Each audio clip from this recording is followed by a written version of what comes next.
इस कार्यक्रम के पुण्यार्चक श्री विनोद कुमार जैन, मंजू जैन, अजय ऋतु जैन, गुरुग्राम, श्री आदिनाथ दिगंबर जैन मंदिर, Bhim Gali, Vishwas Nagar, Delhi 32, Shri Pankaj Jain, Sarika Jain, Manik Vihar, Delhi, Shri Sandeep Jain, Reema Jain, Tanmay, Chinmay Jain, firm tracks and engine, Vishwas Nagar, Delhi, Shri Surendra Kumar, कुसुम जैन, राहुल अनंत जैन सह परिवार, सहदेव गली, विश्वास नगर, दिल्ली, श्री मनीष जैन, आशिता जैन, अक्षत जैन, अभिषेक जैन, दिल्ली, श्री ब्रिजसेन, सुनीता जैन, शोभित सृष्टि जैन, निर्ग्रंथ जैन सह परिवार, अर्जुन गली, विश्वास नगर, दिल्ली 92। शांति धारा के लिए संपर्क करें 9784857991। किसी भी राशि के लिए कोई आग्रह नहीं है। अति प्राचीन मनोरथ पूर्ण मुनि सुव्रतनाथ अधीक्षक क्षेत्र, हस्तेड़ा, जयपुर से 65 किलोमीटर की दूरी पर सीकर रोड पर स्थित है। यहाँ 880 वर्ष प्राचीन विक्रम संवत 1209 1008 श्री मुनि सुव्रतनाथ भगवान की भव्य प्रतिमा विराजमान है। यह अधीक्षक क्षेत्र प्रवासी समाज द्वारा संचालित है।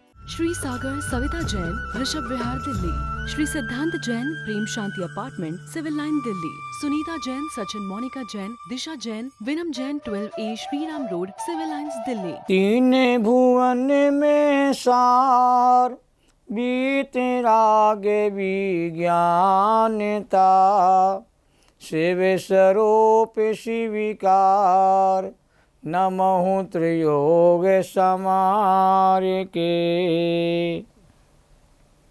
त्रिकालवर्ती पंच परमेष्ठी भगवंतों को नमन और वंदन। तीन लोक के सभी जीवात्माओं के शुद्ध चेतन स्वरूप को नमन और वंदन। आध्यात्मिक कविवर पंडित दौलतराम कवि के द्वारा रचित छहढाला ग्रंथ का मनोयोग के साथ स्वाध्याय किया जा रहा है। 6वें नंबर की ढाल प्रारंभ हो चुकी है। मुनिराजों के 6 आवश्यक कर्तव्यों का विशेष गुणानुवाद किया जा रहा है। सभी मुनिराज 5 महाव्रत का पालन करते हैं, 5 समिति का पालन करते हैं और 5 इंद्रियों के विषयों पर उन्होंने विजय प्राप्त की है। इसके बाद मुनिराज 6 आवश्यक कर्तव्यों का पालन भी पूर्ण निष्ठा के साथ करते हैं और 6 आवश्यक की चर्चा 6वें नंबर की ढाल के 5वें नंबर के छंद के पूर्वार्ध में की गई है। और पूर्वार्ध में 6 आवश्यक कर्तव्य कहते हैं कहे गए हैं। छंद इस प्रकार है। समता समारे तुति उचारे, वंदना जिन देवी को, नित्य करे सुति रति, करे प्रतीकम तजे तनय मेवी को। पहला कर्तव्य समता समारे, दूसरा कर्तव्य है तुति उचारे, तीसरा कर्तव्य है वंदना जिन देव को। सदा समता भाव की संभाल करते हैं, नित्य ही कहते हैं, स्तुति का उच्चारण करते हैं। स्तुति परमात्मा की जाती है, गुणवानों की स्तुति की जाती है। जिन्हें देव की स्तुति का उच्चारण करते हैं और जिन्हें देव की वंदना नित्य प्रति करते हैं और जिन्हें देव के अलावा और किसी की वंदना कभी भी किसी भी समय नहीं करते हैं। जिन्हें देव ही मुनिराजों के आदर्श हैं और मुनिराजों के अलावा और कोई आदर्श होता ही नहीं है। उनका लक्ष्य एकमात्र अरहंत और सिद्ध अवस्था की प्राप्ति है। तो अरहंत सिद्ध परमात्मा के अलावा और किसी की वंदना मुनिराजों के द्वारा नहीं होती है।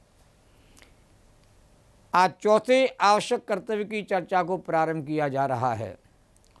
नित्य करें सुति रति, ये चौथे नंबर का कर्तव्य है। नित्य माने सदा ही श्रुति का अभ्यास करते हैं, जिन्हें भगवान के वचनों से प्रीति करते हैं, जिन्हें भगवान के वचनों में कहते रमते हैं। जब जिनेन्द्र देव की वंदना करते हैं तो जिनेन्द्र देव की वचनों की ही कहते प्रीति करते हैं। जिन वचनों से सदैव प्रीति करना, जिन वचनों में रमना, जिन वचनों को सुन करके पढ़ करके स्वयं का अध्ययन करना,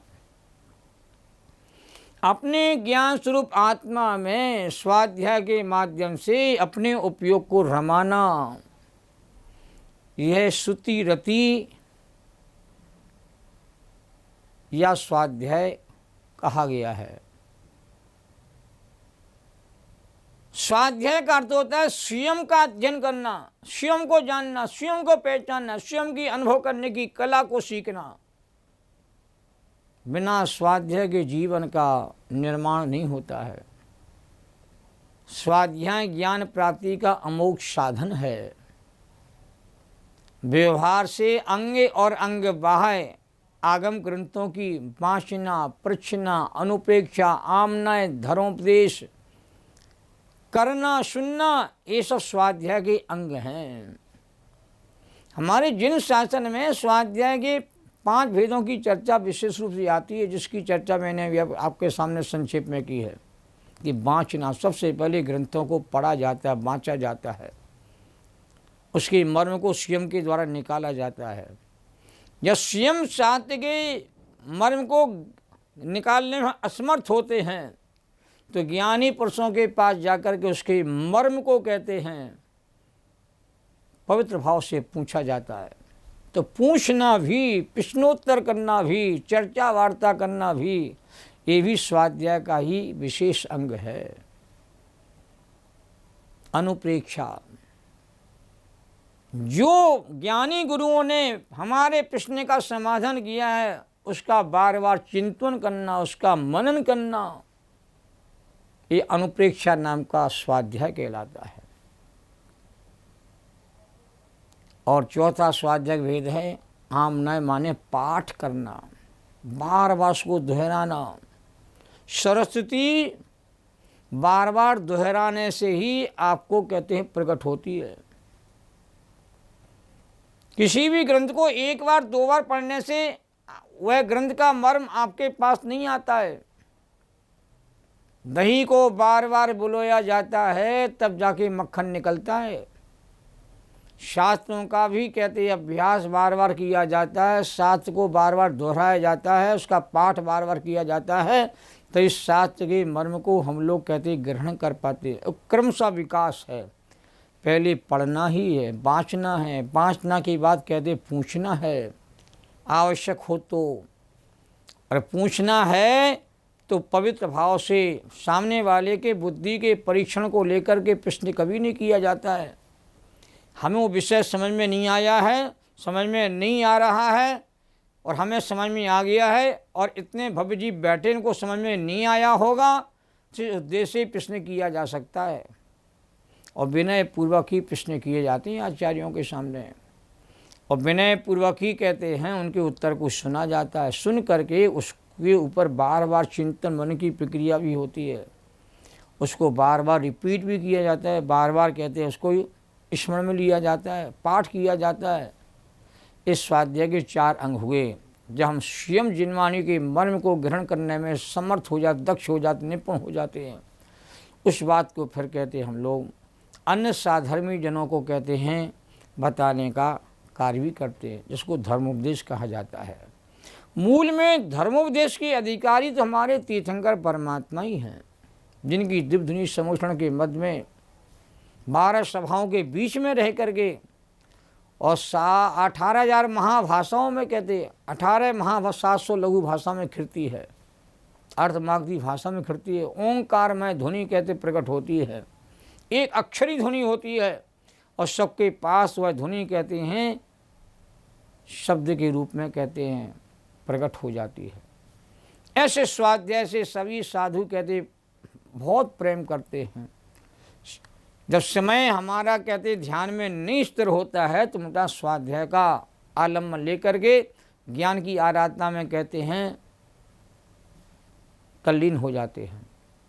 समय सार कलश में 4 नंबर कलश में आचार्य अमरचंद देव ने लिखा है, उभय नए विरोध ध्वंसनी स्यात् पदांके जिन बचसी रमनते ये स्वयं बांत मोहा।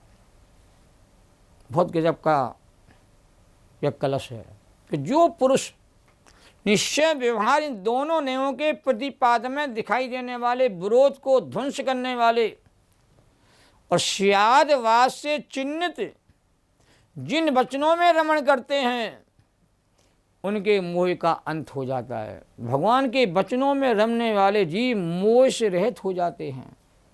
आत्म कल्याण करने की भावना से जिन वाणी का अत्यंत रुचि पूर्वक स्वाध्याय करना, शास्त्रों को पढ़ना भी है, पढ़ाना भी है, लिखना भी है, लिखाना भी है, उसके अर्थ का बार बार विचार भी करना है, मंथन भी करना है और परस्पर चर्चा वार्ता भी की जाती है, प्रश्नोत्तर भी किए जाते हैं आदि व्यवहार से जिन वचनों में रमण करना कहा जाता है।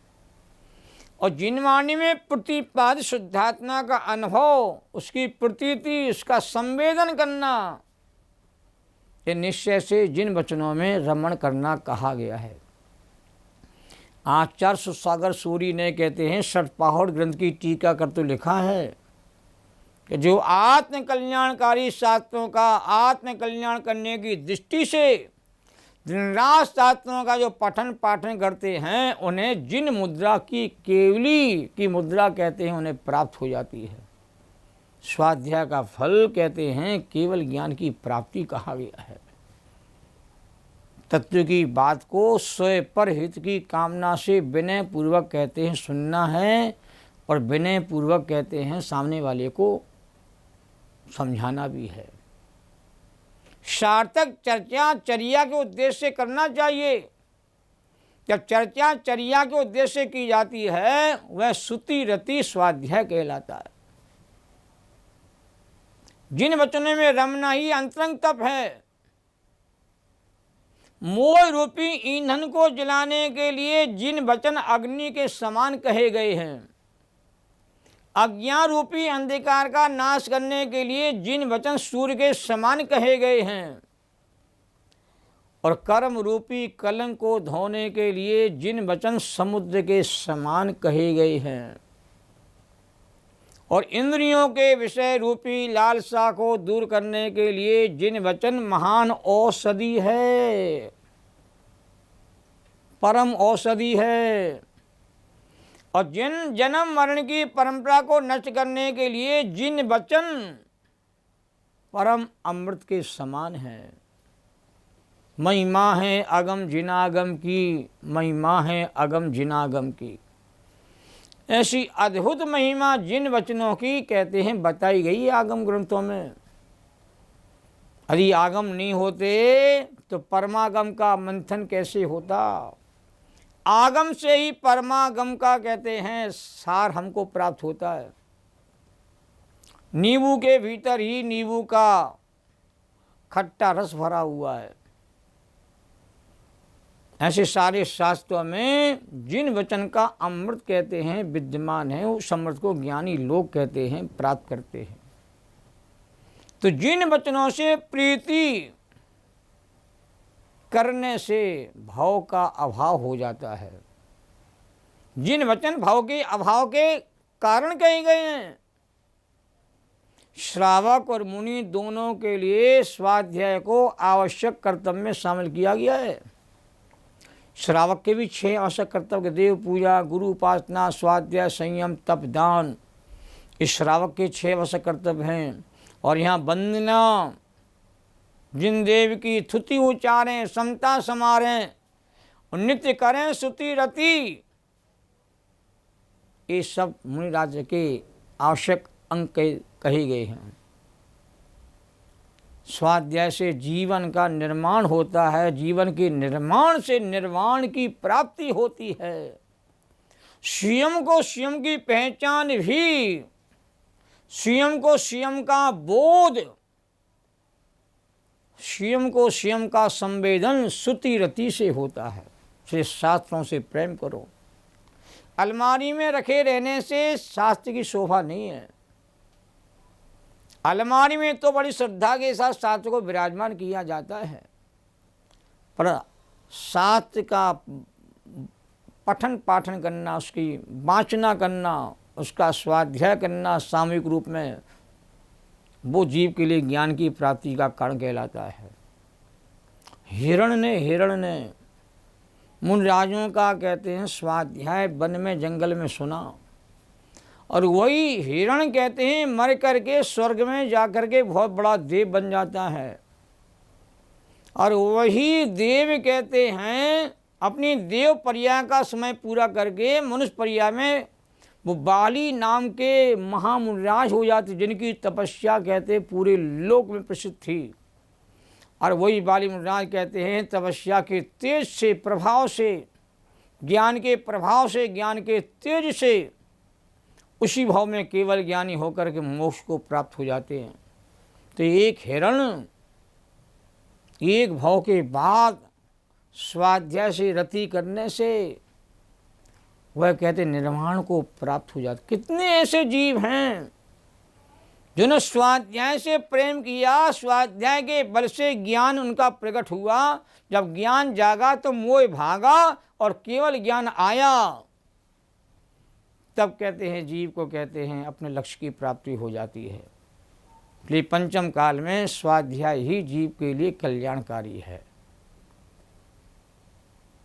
पांचवा आवश्यक कर्तव्य है करें प्रतिक्रम, अर्थात स्वयं के द्वारा किए गए दोषों का निवारण करना प्रतिक्रमण है। अर्थात किए गए दोषों के शोधन करने को प्रतिक्रमण कहते हैं। मुक्ति मार्ग पर चलते हुए मुनिराजों से मुनिचर्या में प्रमादवश, परिस्थितिवश सूक्ष्म दोष ये अतिचार लगते हैं। उन दोषों का मुनिराज विधि पूर्वक प्रतिक्रमण करते हैं। प्रतिक्रमण के 7 भेद कहे गए हैं। देशिक प्रतिक्रमण, रात्रिक प्रतिक्रमण, ईर्यापथिक प्रतिक्रमण, पाक्षिक प्रतिक्रमण, चतुर्मासिक प्रतिक्रमण, सांवत्सरिक प्रतिक्रमण और औत्तमार्थिक प्रतिक्रमण। देवशिक प्रतिक्रमण कहला दिन भर में कृतकार्थ अनुमोदना से लगे हुए दोषों का मन वचन काया से शोधन करना देवशिक प्रतिक्रमण है। और रात्रि में कृतकार्थ अनुमोदना से लगे हुए दोषों का मन वचन काया से शोधन करने को रात्रिक प्रतिक्रमण कहते हैं। और 6 काय के जीवों के विषय में लगे हुए दोषों को दूर करने को ईर्यापथिक प्रतिक्रमण कहा जाता है। और 15 दिन में कृतकार्थ अनुमोदना से लगे हुए दोषों को मन वचन काया से शोधन करने को पाक्षिक प्रतिक्रमण कहते हैं। और 4 मास में लगे हुए दोषों को शोधन करने को चातुर्मासिक प्रतिक्रमण कहा जाता है। और वर्ष भर में लगे हुए दोषों का शोधन करने को सांवत्सरिक प्रतिक्रमण कहते हैं, जो वर्ष में एक बार होता है। काया का उत्सर्ग अर्थात काया का त्याग करना है। और काया के रहते हुए काया का त्याग कैसे हो सकता है, इसका उत्तर हमारे कवि ने दिया है तजें तन अहमेव को। अर्थात देह में रह के देह का नहीं, देह के प्रति ममत्व का त्याग किया जाता है। असुचि में देह में जीव की अनादि से आसक्ति है, ममत्व छोड़ना है, और देह तो आत्मा से भिन्न ही होता है। इस प्रकार से कायोत्सर्ग में दोनों पैरों के बीच में 4 अंगुल का अंतर रखते हुए दोनों हाथों को नीचे लटका करके निश्चल खड़े रहना और शरीर से ममत्व नहीं करना, इसका नाम कायोत्सर्ग है। इस प्रकार मुनिराजों के 6 आवश्यक कर्तव्यों की चर्चा यहाँ पर की गई है। सभी इन कर्तव्यों को ध्यान से सुन करके इन कर्तव्यों की अनुमोदना करें और अपने जीवन में इन कर्तव्यों की प्रकट करने की भावना भाए। इसी भाव के साथ आज की चर्चा को पूरा करते हैं। जैनम जयतु शासनम।